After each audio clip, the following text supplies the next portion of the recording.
Está entrando no ar pela Rádio Universidade 800 AM o programa T-Move, Temas Emergentes em Movimento. O que te move?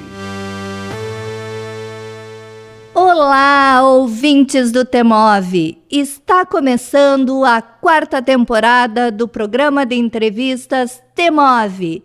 Este programa é um projeto da Coordenadoria de Tecnologia Educacional da UFSM, vinculada à Prograde, Pró-Reitoria de Graduação.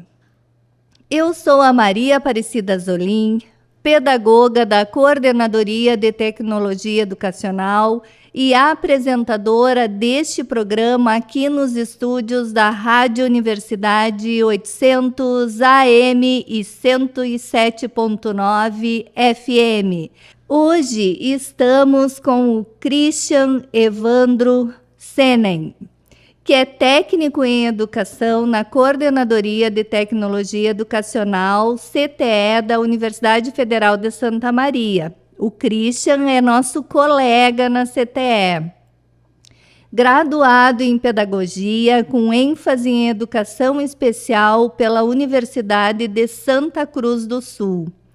Também pós-graduou-se no mestrado profissional em Políticas Públicas e Gestão Educacional. Adquiriu deficiência visual em 1996 e, desde então, atua pela inclusão social de pessoas com deficiência, participando de associações, conselhos de defesa, grupos de trabalho, projetos sociais e de pesquisas, entre outros, principalmente com acessibilidade, tecnologia assistiva, ação afirmativa, desenho universal, audiodescrição e cartografia tátil. Christian, seja muito bem-vindo. Eu que agradeço, Cida, que alegria estar aqui com vocês, participando. Muito obrigado. É um prazer estar aqui. Christian, eu vou tentar fazer minha autodescrição, não sei se fiz certo. Sim, tranquilo, vamos lá. Então, como me vejo? Eu sou uma mulher branca, meus olhos são verdes, o meu cabelo é curto e na cor azul, nada convencional. Que joia. Tenho uma altura e um peso medianos. E hoje estou vestindo uma camiseta preta e um casaco verde. Estou usando um fone de ouvidos. Que legal, Cida. Vou aproveitar o embalo também fazer minha descrição. Eu sou um homem branco, baixo, magro. Minha característica principal também vai na linha do cabelo, mas não é por ter cabelo, ao contrário. Sou bastante calvo, careca. Só um pouco de cabelo ainda nas laterais e atrás da cabeça. Eu estou usando um óculos escuro, e também estou usando fones de ouvido, uma camisa bordô, uma camisa polo bordô com detalhes brancos. Estou aqui, então, no meu escritório em casa, em teletrabalho, numa cadeira aqui de escritório e no computador. Bom, Christian, nós temos a nossa pergunta que dá título, ao programa e que realmente é uma pergunta a mais difícil. Christian, o que te move?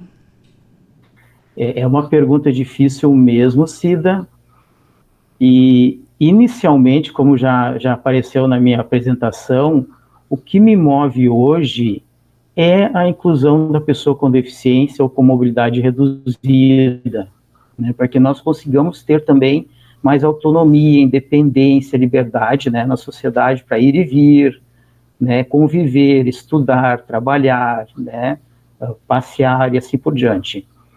E através de políticas públicas, ações efetivas que vão na linha da acessibilidade, na linha da tecnologia assistiva, das ações afirmativas, como também já apareceu ali na minha apresentação, Então, porque eu acho interessante falar nisso, assim, porque Eu não nasci com a deficiência visual, essa é uma curiosidade que as pessoas muitas vezes têm. Eu perdi a visão 4 dias antes de completar 20 anos de idade, em decorrência de diabetes. Eu era diabético, fui diabético dos 3 aos 26 anos de idade, né, diabetes mellitus, que era insulino dependente, então bastante complicadinha, assim, controle bastante rigoroso na questão de digestão de glicose e tal. E caí nesse mundo que eu não conhecia, né?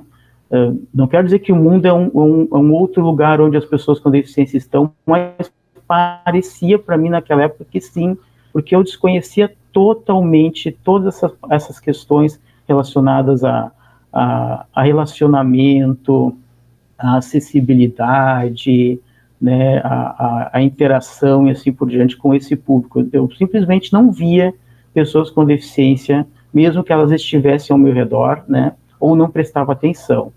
E a partir do momento que eu me tornei uma pessoa com deficiência, eu me envolvi com isso, inicialmente, né, como, né, naturalmente se pode pensar, para que eu pudesse reaver a minha, vamos dizer assim, minha autonomia e independência que eu tive até então, né, mas depois entendendo todo esse movimento que já existia, e é bastante antigo, né, embora não com esse viés de hoje, de inclusão, né, ele tinha outros direcionamentos, né, antigamente, né, mas aí eu comecei a me envolver com isso, e participei de associações, conselhos e tal, e vi que a sociedade, ela não porque é má, né, eu acredito hoje que ninguém faz isso porque é mal, porque não gosta de pessoa com deficiência, que não queira fazer, mas a sociedade, ao longo da história, foi deixando de considerar as diferenças.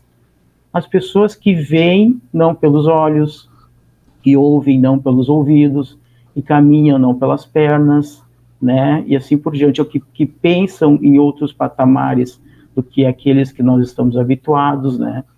Então, me envolvi com isso me move fortemente, assim, e eu me identifico bastante com essa causa, né. Mas estudando e me aprofundando, né, nesse movimento, eu também fui vendo, se me impressiona bastante, que a acessibilidade, a própria tecnologia assistiva, ela não é um trabalho apenas para pessoas com deficiência com mobilidade reduzida, embora, né, mobilidade reduzida já envolva um grupo maior. Me impressiona porque eu sempre digo, se tudo der certo na vida de todos nós, né, todos nós precisaremos da acessibilidade. Uhum. O que quer dizer isso? Pessoas que não têm deficiência também serão beneficiadas, porque né, e hoje nós sabemos, vivemos cada vez mais, e o que dar certo na vida é justamente isso, e nós vivemos cada vez mais, vamos chegar lá nos 80, 90, quem sabe passar dos 100 anos de vida. Uhum. Mas a gente não pode ter a ilusão de achar que lá, quando chegar nos 80, 90, 100 anos de idade, as nossas pernas terão a mesma força, o nosso equilíbrio será o mesmo, a nossa visão, audição, raciocínio, né? Então, letras maiores nos preços dos produtos, da validade das mercadorias que a gente vai comprar no supermercado, rampas no lugar de escadas, elevadores nos ônibus, né?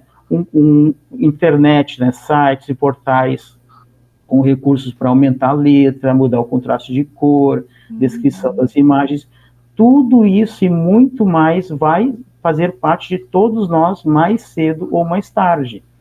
Sem esquecer daquelas lesões que nós eventualmente temos, né? Daqui a pouco vai jogar um futebol, sou um atleta lá, um guri, né, inteiro, mas daqui a pouco vou lá numa dividida, forço demais o joelho, pá, já tenho um problema lá, no outro dia não consigo caminhar direito.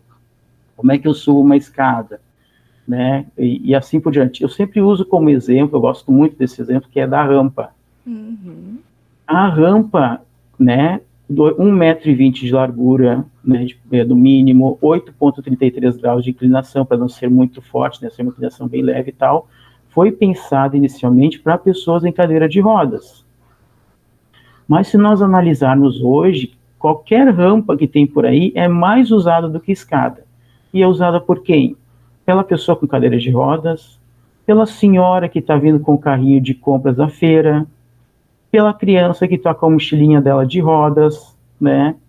O empresário, né, que está lá com uma maleta, uma mala de viagem, viajando, o empresário que está indo para uma conferência, alguma coisa assim, com uma mala de rodinhas, ou uma turista. Então, a acessibilidade, ela beneficia toda a sociedade hoje e, com certeza, mais especialmente no futuro, né? Christian, por isso que eu acredito a importância da gente falar sobre isso.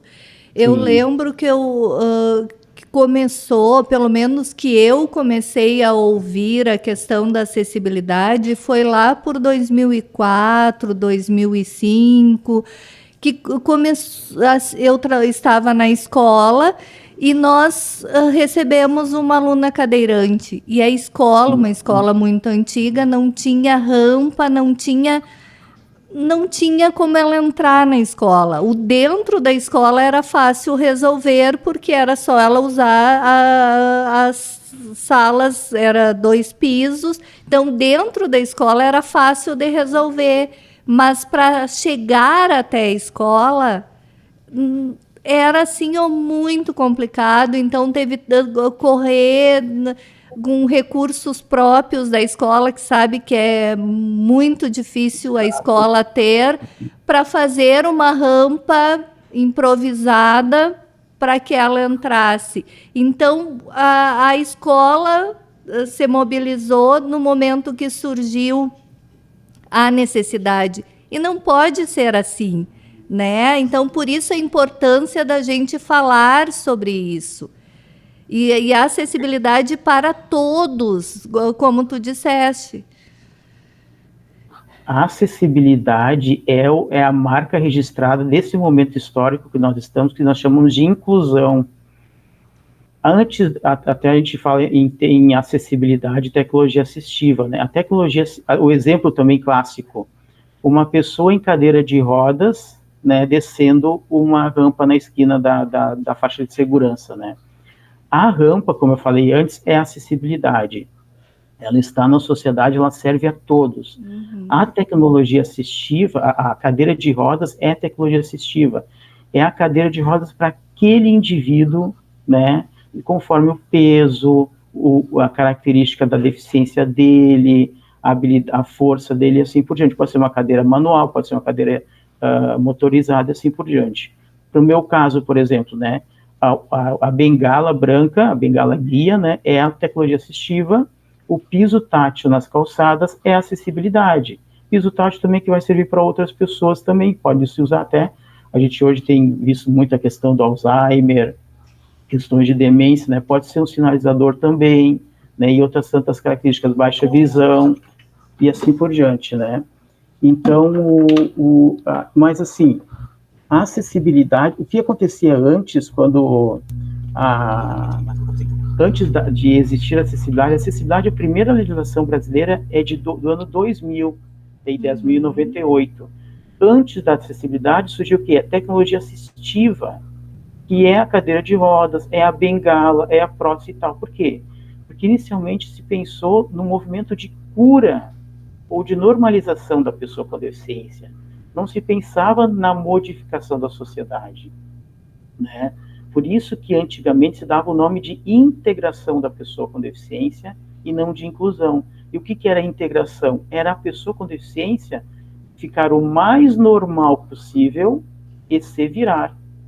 Tipo assim, se tu conseguires viver conosco, vamos pensar assim num prefeito, num governador, né, num presidente falando, ó, se tu conseguires viver conosco, tudo bem, mas a gente não vai mexer em nada. A acessibilidade, então, surge tardiamente com essa proposta. Não adianta eu só cobrar da pessoa com deficiência ou com mobilidade reduzida. Eu também tenho que eliminar essas barreiras que foram concebidas e construídas ao longo da história, sem a participação desses cidadãos e cidadãs, né? E que, portanto, foi feito de modo excludente.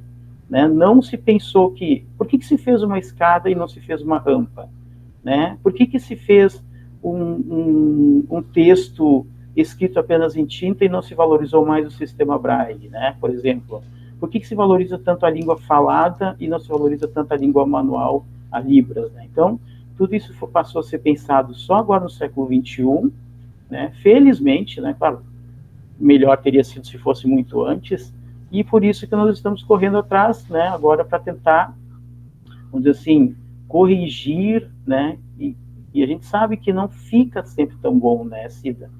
Se tu tem uma obra que ela é construída desde o princípio com acessibilidade, é um espaço que tu tem, um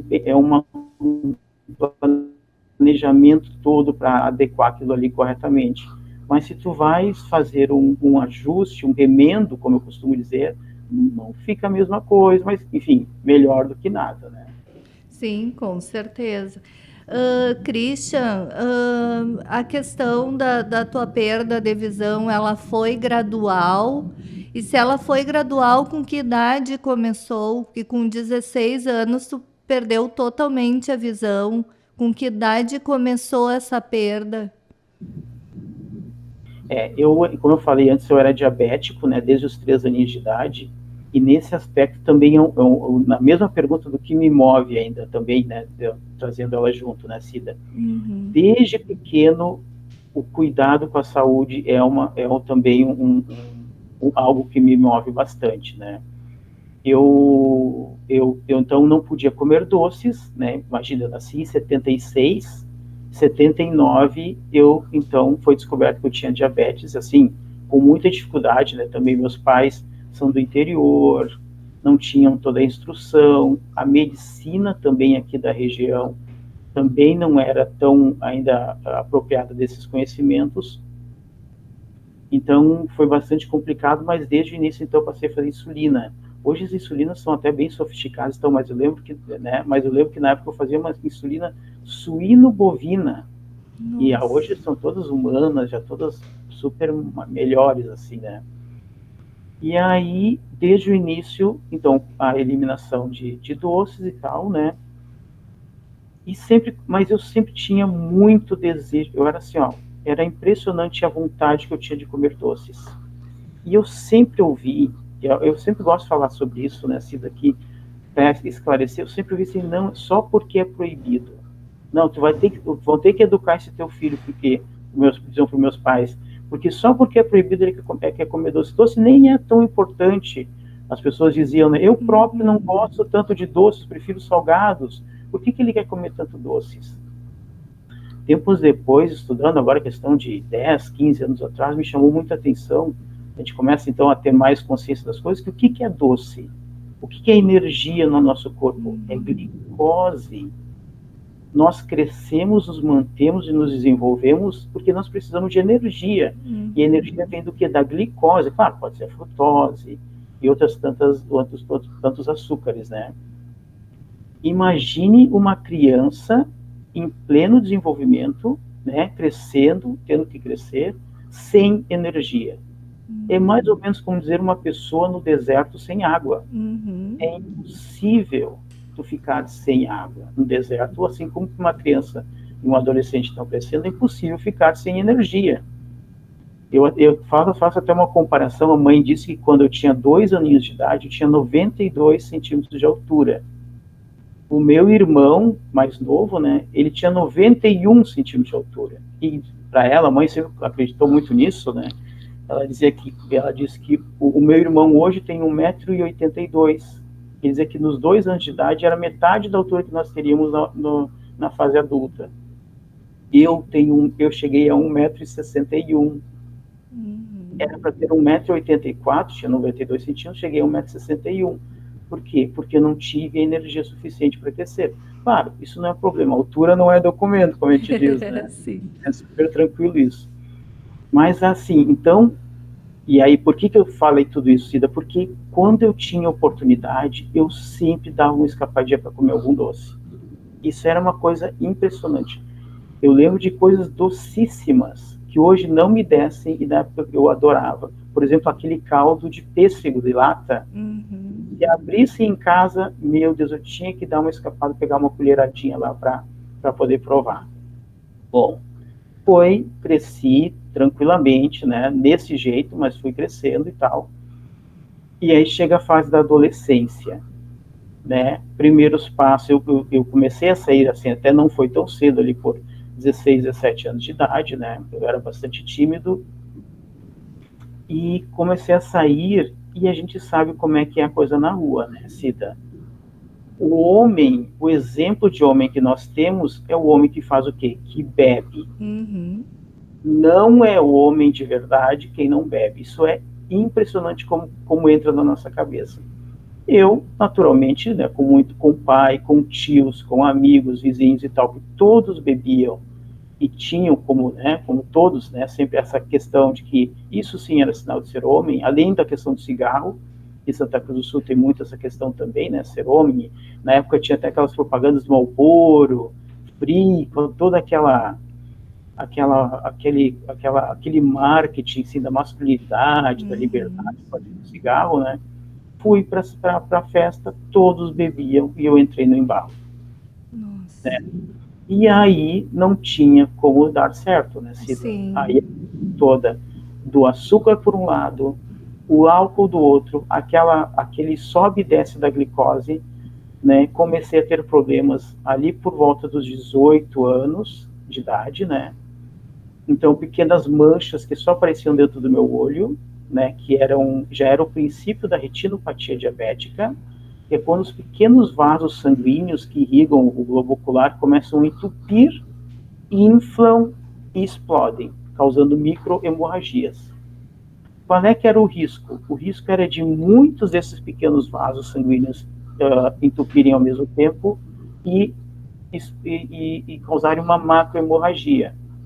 Por isso, antes de perder totalmente a visão, eu fui a oftalmologista, fiz várias cirurgias laser para queimar esses vasos que estavam em risco de hemorragia e consegui controlar por algum tempo. Mas aí no dia 10 de abril de 96, da noite do dia 10 de abril de 96, que foi quando eu fui para a faculdade de computação de manhã, que eu estava no 5º semestre. Trabalhei de tarde com meus pais, nós tínhamos comércio, o papai e a mãe estão aposentados, né? E à noite eu fazia estágio no Banco do Brasil. Fiz tudo relativamente normal. Eu já usava óculos, né? Tinha já uma pequena perdição, mas enxergava tudo ainda, caminhava e tudo mais. Quando acordei na manhã do dia 11 de abril de 1996, eu não enxergava mais nada. Nossa, Christian. E aí não achei nem a chave de luz, era só aquelas pequenas manchas de luz de um lado para o outro, né? E aí, imaginem o que aconteceu, né? Um desespero, uma depressão, revolta, e assim por diante, né? Foi uma fase muito difícil. Depois eu ainda tive, me esqueci o nome agora, que é o aumento da pressão intraocular, né? Passei a ter muitas dores, fui internado, colocaram muito colírio, meus rins pararam, Nossa, né? Fui correndo para Porto Alegre para conseguirem recuperar, né? Foi assim um período dificílimo, né? Mas cheguei lá, né? E a partir dali então que eu comecei então a conhecer esse depois de me recuperar da questão da saúde, né? É que eu comecei a conhecer esse mundo da acessibilidade, né? De ter outra vida, né? Inclusive logo já em 98 eu tive a oportunidade de fazer um curso aqui no Senai de Santa Cruz do Sul, a partir de um centro de apoio a pessoas com deficiência, de informática, para um programinha bem antigo chamado DOS-Vox, coisa que eu nunca tinha ouvido falar também, nunca imaginei que eu pudesse voltar para o computador, né? Então comecei lá a reaprender a posicionar a mão. Eu nunca havia digitado com todos os dedos, né? Eu havia feito naquela época, né, os cursos de datilografia eram super valorizados, eu não conseguia passar 2 dedos por mão, eu porque também. Teclado. Depois que perdi a visão, até, né, pareceu que foi um benefício, né? Passei a digitar com todos os dedos, digito bem hoje, nem penso mais quando tem que teclar com a letra A e tal, só penso na palavra e os dedos já vão sozinhos, né? Então, logo de sair de 98, depois eu descobri que eu fui primeiro estudante do Rio Grande do Sul da rede Senai né, estudante cego a usar um sistema de o DOS-Vox, né, lá em 1998, né. Mas, claro, dentro disso tudo, né, Cida, sempre está aquela tendência que todos nós temos, e é natural, de querer recuperar, de querer voltar a ser normal, né, e, eu fiz, assim, coisas, fui 5 vezes, para vocês terem uma ideia, 5 vezes a Abadiânia, no João de Deus. Nossa. Acreditava piamente na cura dele, e hoje nós sabemos que ele é um criminoso, né, Cida?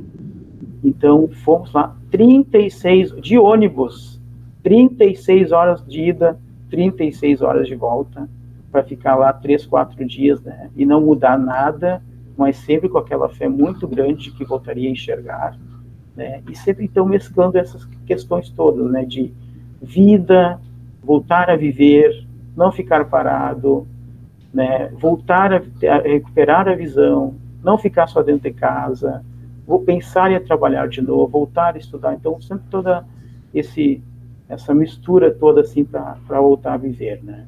Christian, e a questão do estudar, os estudos colaboraram bastante para que tu conseguisse aceitar essa nova condição? Desculpa aqui, Cida.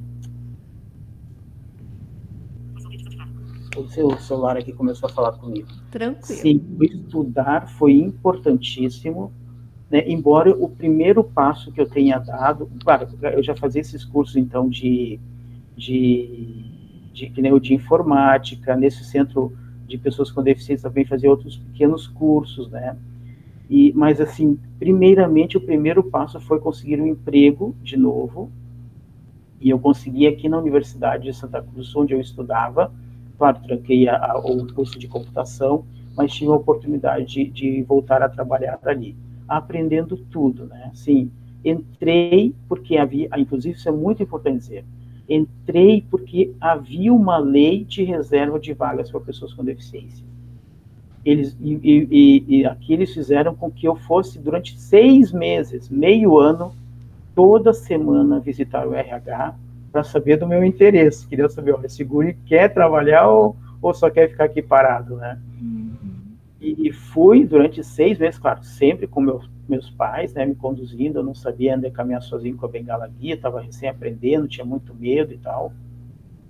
E me deram um emprego, comecei na biblioteca, primeiro na RH, um tempo para conhecer todo o sistema da universidade, depois na biblioteca, assim, sem ter tarefas muito definidas. Mas esse contato com esses colegas e dentro de um espaço universitário que me fez desenvolver isso. Olha, eles estão estudando, eles estão buscando uma carreira profissional, eles estão pesquisando, conhecendo coisas novas. Isso não tem quem escape de ser contagiado e se animar a fazer o mesmo, né? Todo mundo que convive com jovens, né? Nem só jovens, né? Hoje a gente está mudando também a concepção da universidade, né? Idosos, todas as pessoas de todas as faixas etárias, elas ficam contagiadas. E eu, do mesmo modo, fiquei contagiado.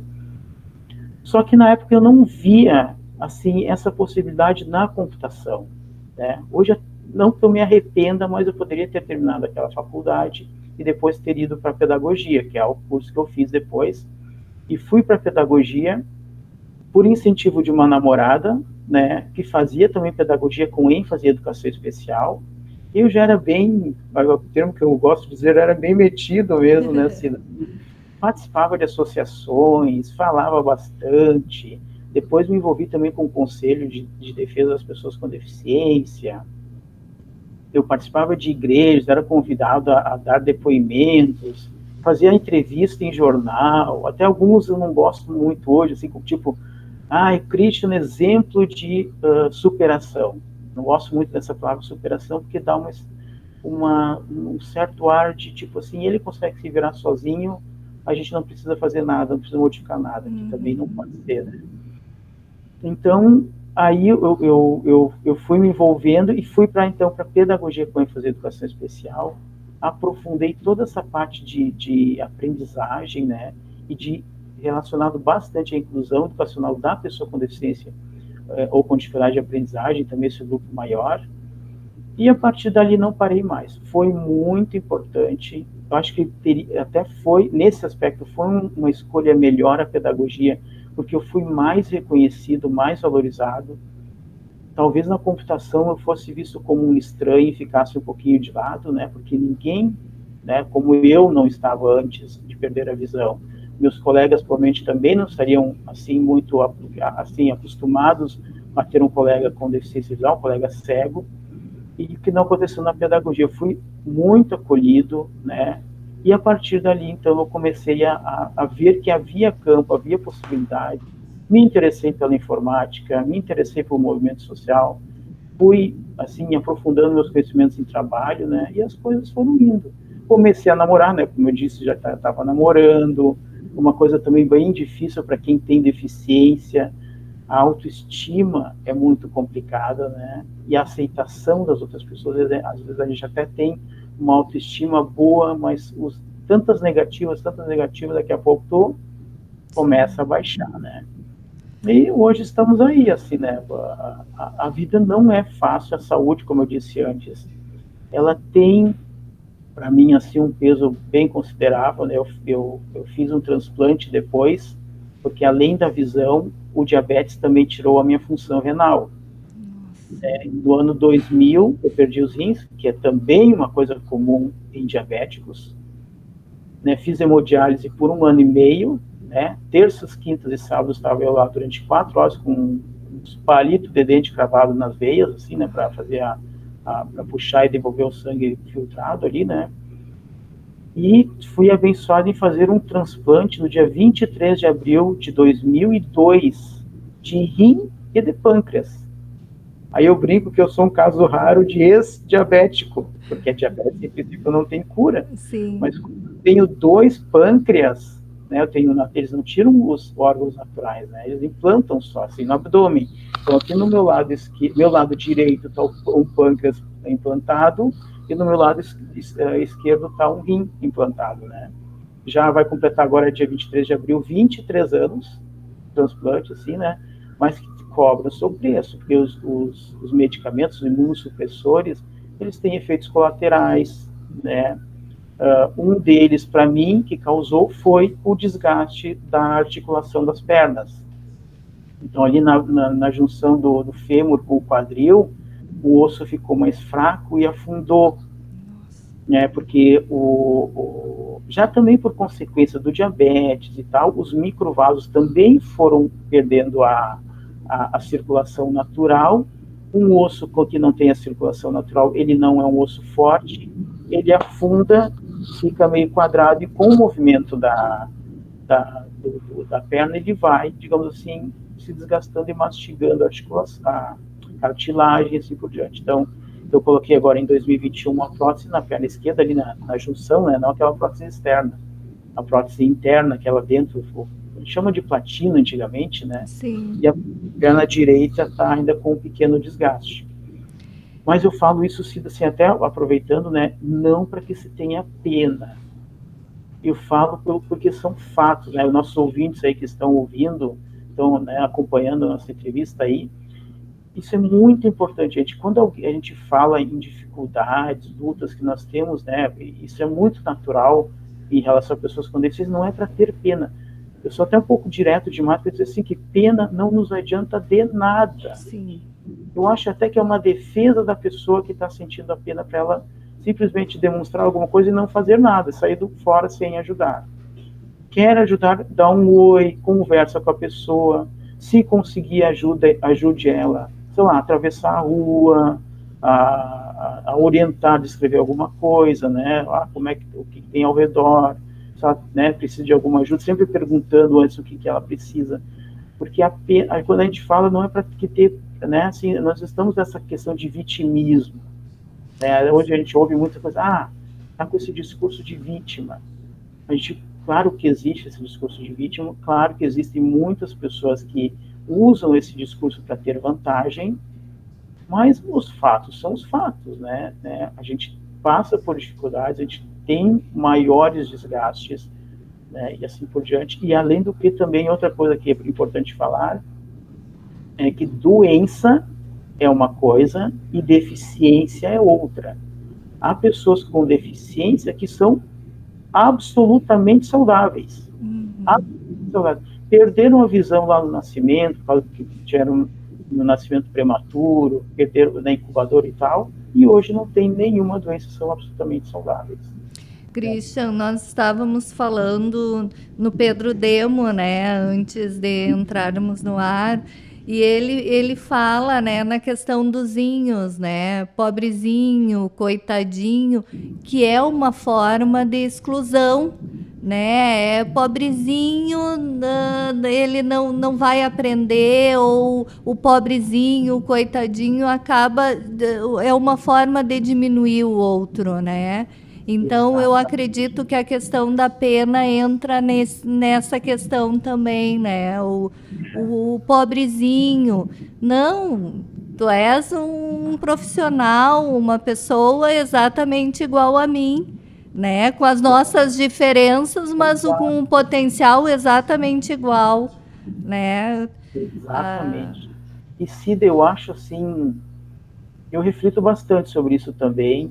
Eu por participar de associações, conselhos e tal, e acreditar nessa política inclusiva, a gente não tem como um pouquinho, né? Eu não tenho partido político, né? Mas a gente acaba tendo tendências assim, né? E nós passamos, assim, nós passamos e estamos passando por um momento histórico. E aqui no Brasil, na gestão anterior, me pareceu, onde os preconceitos, as discriminações se fortaleceram muito. Eu, como já estou assim há 25, 30 anos quase assim envolvido com isso, eu vi que todo o movimento de pessoas com deficiência e tal deu uma baixada assim, até ficou com um pouquinho de medo, porque teve pessoas que nós não imaginávamos que pensassem, que quisessem, por exemplo, que voltasse a ter a exclusão escolar, que pessoas com deficiência voltassem a estudar apenas em escolas especiais, né? Que fossem eliminadas reservas de vagas para pessoas com deficiência. Como é que a gente entende que a sociedade diz que nós somos um peso para a sociedade, ou a sociedade não, que algumas pessoas dizem que nós somos um peso para a sociedade, e por outro lado nos tira mecanismos onde, quando nós queremos entrar para trabalhar, nos manter, também não conseguimos. O que querem fazer conosco, então?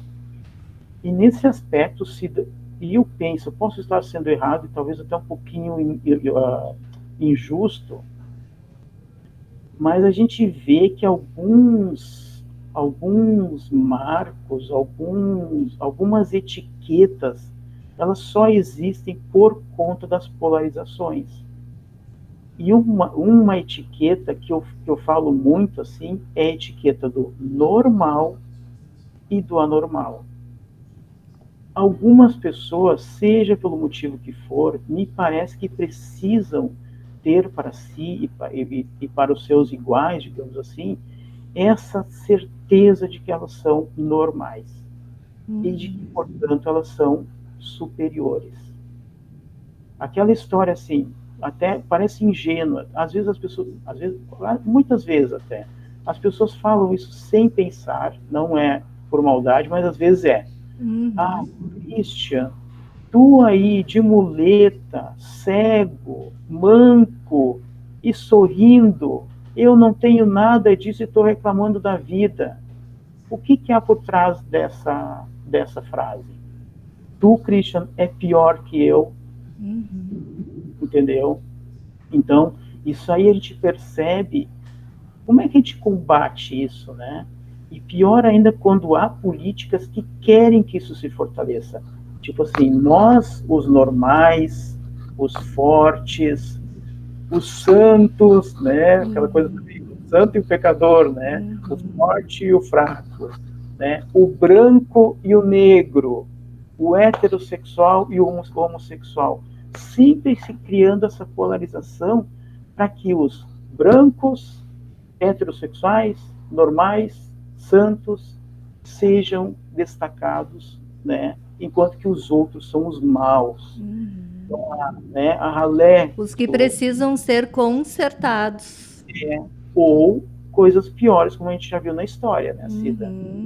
Isso me parece muito preocupante, está voltando uma coisa parecida com o que aconteceu, e eu falo assim, aqui em Santa Cruz do Sul, onde é que eu estou, é uma cidade de descendência germânica, né, de colonização germânica, e onde o nazismo é uma marca, e eu às vezes até eu falo assim, um pouquinho com bastante força sobre isso, que a gente tem que cuidar essa coisa assim, criar centros para botar pessoas com deficiência, mas e acessibilidade no espaço da cidade.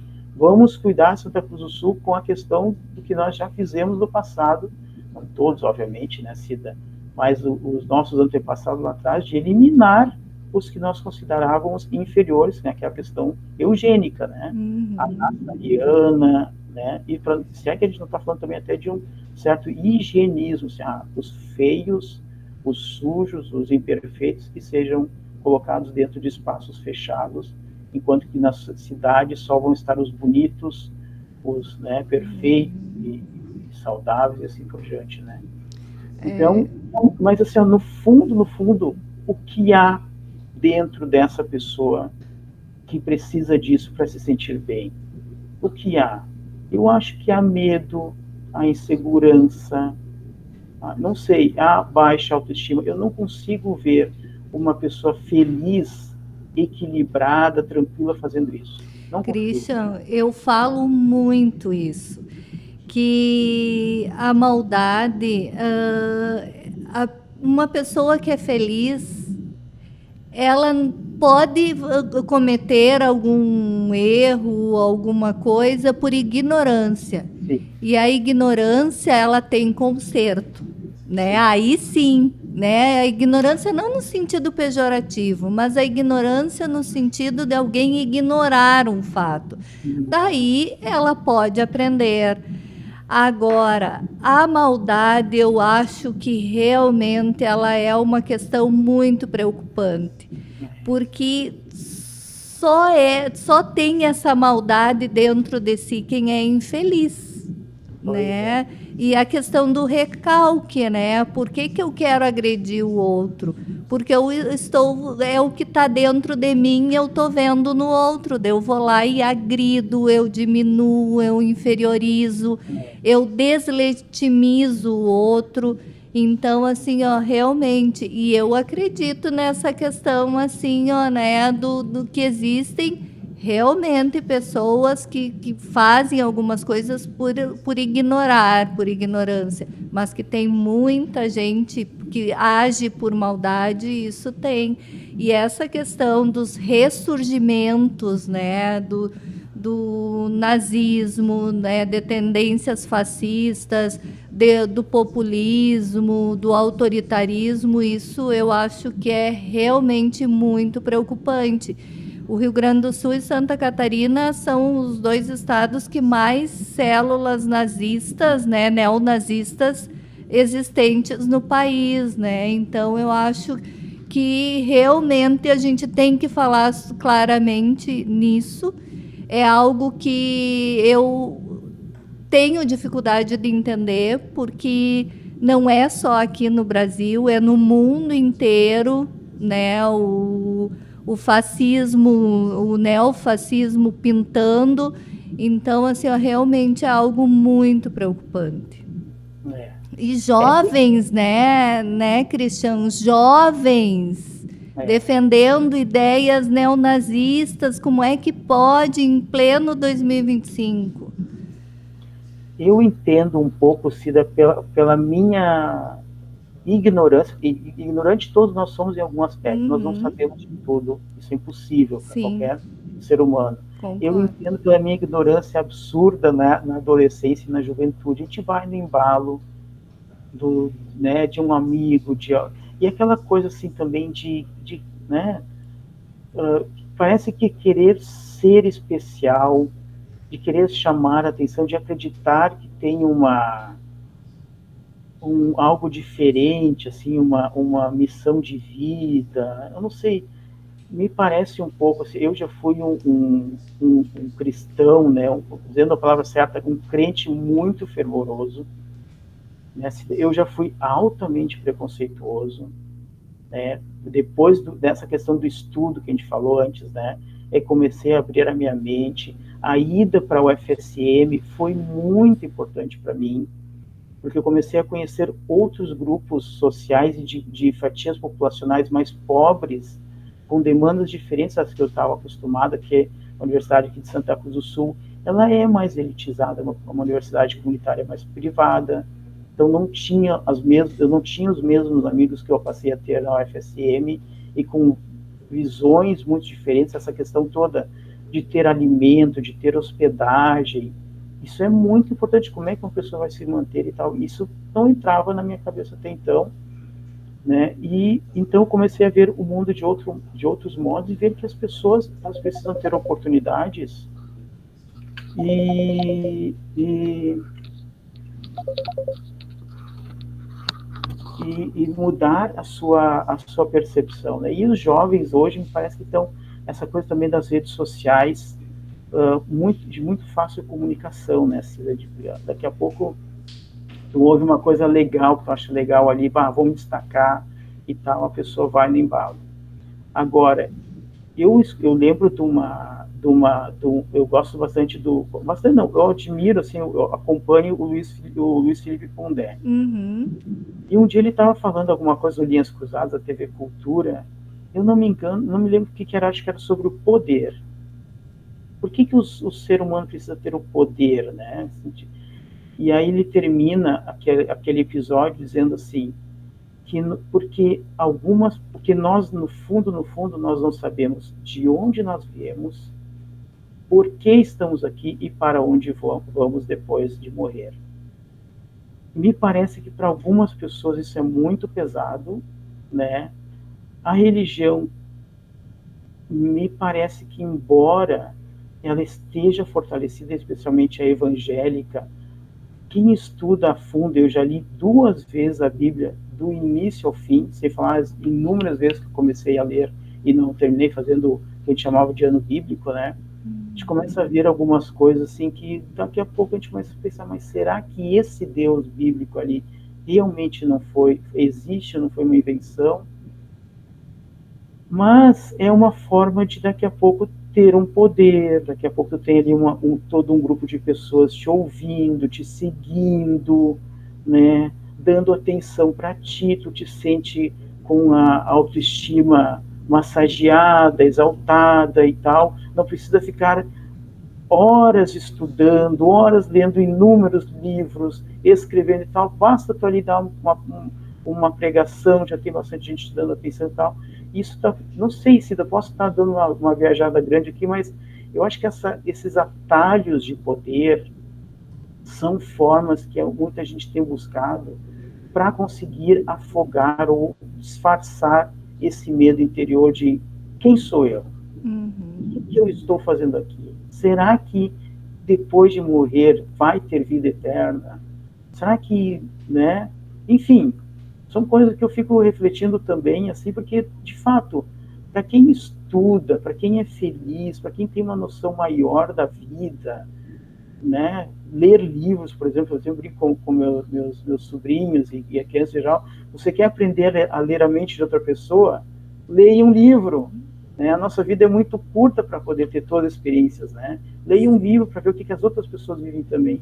E quem lê livros, quem estuda, quem troca, eu acho difícil essa pessoa assim precisar desses atalhos assim de poder para se sentir bem, para se sentir viva, não sei, né? Mas sim, que não tem realmente explicação, tu tem que diminuir a outra pessoa para se sentir bem, né? Enfim. Com certeza. Christian, infelizmente o nosso tempo tá assim, olha, quase acabando. Mas eu tenho ainda algo que eu acredito ser muito importante. Christian, quando um pai, uma mãe, uma família tem um filho com deficiência, ou é cego, ou é surdo, ou qualquer outro tipo de deficiência, o que tu aconselhas? O que tu dizes a essa família? Assim, a medicina já melhorou, ela não era tão preparada, os médicos não eram tão preparados para darem a notícia, né? Talvez ainda possa acontecer de algum médico não adotar a melhor estratégia para dar a notícia. Mas o pensamento principal é que é um filho como qualquer outro. Nós todos temos diferenças, né? E ter uma deficiência, claro, dentro da condição também da saúde, primeiro tem que cuidar da saúde, né? Daqui a pouco se tem uma questão ali mais séria, tem que se tratar, não tem dúvida, mas relacionado especificamente à deficiência, é uma criança como qualquer outra, e esses pais terão a oportunidade, a bênção de aprender a ver a vida de outra maneira. Né? A gente está muito, muito fechado numa direção só de olhar, né? E esquece de olhar todas as outras possibilidades que existem, e essa vai ser a oportunidade de ver, né? Que é o sistema Braille, o que é Libras, o que é uma rampa, né? E assim por diante, né? Aprender a ver esse mundo e entrar dentro desse movimento. A deficiência não é o principal problema. O principal problema é a estrutura social, né? Eu sempre digo também, se eu tivesse, por exemplo, agora a gente quase não vai mais em banco, né? Mas usava esse exemplo bastante antigamente, né? Se eu tivesse que ir ao banco lá sacar um dinheiro, aí eu saio da minha casa, tem piso tátil na minha calçada, que me leva até a esquina tem um semáforo sonoro, que eu ouço que o semáforo está aberto para eu passar com segurança, os motoristas são conscientes, estão preparados, nenhum carro, nenhuma moto vai ultrapassar o sinal vermelho. A entrada do banco também é acessível, chego no caixa eletrônico, tem o sistema de áudio, tem os botões identificados com pontos em relevo, o sistema Braille, sai o meu extrato, eu saco o dinheiro, né, ouço quanto eu saquei, digito quanto saquei, eu recebo o extrato em Braille. Onde está a minha limitação? Não existe, né? Claro que vai haver um comportamento diferente, eu serei diferente usando uma bengala guia, pisando em cima do piso tátil, mas uma pessoa usando guarda-chuva, não é estranho também? Uma pessoa usando, sei lá, qualquer outro equipamento, é que a gente se habitua, algumas coisas não quer, parece que se habituar a outras. Então esses pais têm a oportunidade de, a partir desse filho, de ver que o mundo é amplo, ele é rico, é lindo, na verdade, né? Então, aproveitar, abraçar esse filho com com todo o calor, todo o amor e carinho. Eu lembro de um outro exemplo, né? A professora Adriana Toma, infelizmente falecida, mas guardo no coração ela, assim, trouxe um exemplo uma vez muito bonito de uma mãe solteira, uma mãe solo, com 2 filhos, e um dos filhos tinha síndrome de Down, né? E aí a professora foi chamar essa mãe para uma conversa por causa dos filhos. 2 estavam na escola, e aí a diretora começou a falar do filho, seu filho, não falou que tinha síndrome de Down, seu filho está com um pouco de dificuldades na escola e tal, né? Aí quando a professora disse que era o filho com síndrome de Down, a mãe disse, mas ele? Não, eu achei que era o outro. Esse meu filho com síndrome de Down é meu parceiro, é meu companheiro, ele está sempre comigo, me obedece, o que eu peço ele faz, me ajuda nas tarefas de casa. Já o outro não faz nada, sempre na rua, o outro não tinha deficiência e era o problema para essa mãe. Então, é legal olhar com esses olhos assim, né? Afinal de contas, o que a gente espera de um filho? É só o sucesso? É só o ganhar dinheiro? É só formar uma família? Né? É só se destacar, assim, ser o melhor de todo esse viés, assim, capitalista, competitivo, né? Então, acho que é bom olhar, assim, com um pouquinho mais de amor, carinho, viver a vida cada dia, assim, né? Que é tão boa, né? A gente, às vezes, olha para o futuro lá adiante e esquece do hoje, né? Ali no teu exemplo do banco, a limitação não está em ti, né? A limitação está nas barreiras que tu encontra porque a sociedade não está preparada para ti, né? Exato. E assim para cada característica, né? Temos tanto, imagina, né? Os ônibus hoje, né? Pessoas idosas às vezes não conseguem erguer a perna para subir num ônibus, né? Que coisa, como é que a gente não consegue modificar essas coisas, né? Sim. E, Christian, eu acredito na questão da família é construir autonomia, né? Sim. Para a criança e com deficiência ou sem deficiência, né? Que a autonomia é o essencial. Christian, infelizmente o tempo está acabando. Em 1 minuto, diga quais são teus projetos para o futuro. Para continuar trabalhando, continuar aprendendo sempre mais, continuar colaborando, gosto muito disso, assim, eu acredito bastante nessa participação, assim, de partilhar, né, de envolver as pessoas, né, estou sempre à disposição, espero termos novos projetos na área de acessibilidade, né, estudar, quem sabe vem um doutorado aí, estou vendo se os cursos à distância vão me permitir, né, para facilitar por conta da minha condição, né. Estamos aí, né, sem esquecer também, quase esquecendo já no final, mas de também aproveitar bastante a minha esposa, né, 5 anos já juntos, às vezes dar uma passeada, curtir assim com os amigos, ler bastante, que eu gosto também.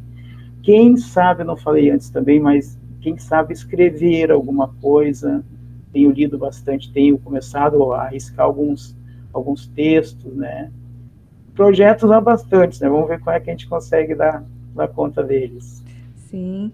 Christian, eu quero te agradecer muito por estar aqui no Temove e te digo com toda certeza que foi uma hora que eu aprendi muito e te agradeço por isso, por me possibilitar, tanto a mim quanto aos ouvintes do Temove, essa tua história, esse teu conhecimento, que tu tem muito conhecimento. Muito obrigada por nos possibilitar isso. Eu que agradeço, Cida. Muito obrigado pelo convite, pela oportunidade. Muitos parabéns por esse belíssimo programa. Como nós falávamos antes, né? Assim, eu fiquei admirado com teus entrevistados já. Ouço seguido. É um programa lindíssimo e eu fico muito feliz por ter participado, estar nele agora também.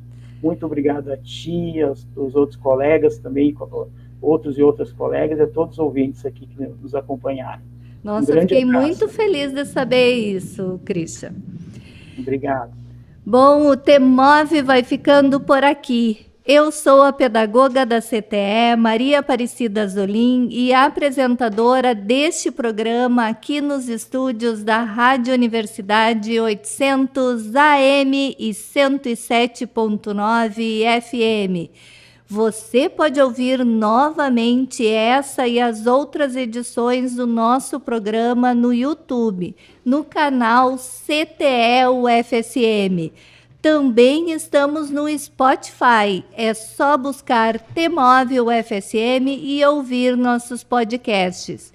O Temove conta com a produção da comunicadora social Luísa Peixoto, trabalhos técnicos de Giano Al e Yuri Nascimento e direção de rádio de Jonathan Ferreira. Até semana que vem e que a semana seja levinha, levinha e muito feliz.